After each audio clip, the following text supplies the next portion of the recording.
Are you getting the pop-up can't uninstall Valorant Riot client is still running? Don't worry, I'll give you the solution whether on Windows 10 or 11. But if this video helps you, please consider subscribing my YouTube channel and liking the video. Now let's begin. So first of all, open your file explorer, then click on view at the top, and here in the show you will see the option for hidden items. So just check this box.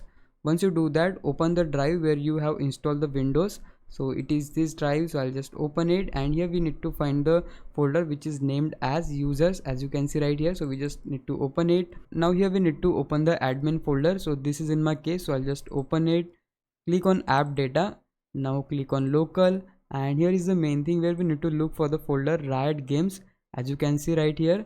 So just select it, hit right click and click on this dustbin icon. So we have deleted the Riot Games folder.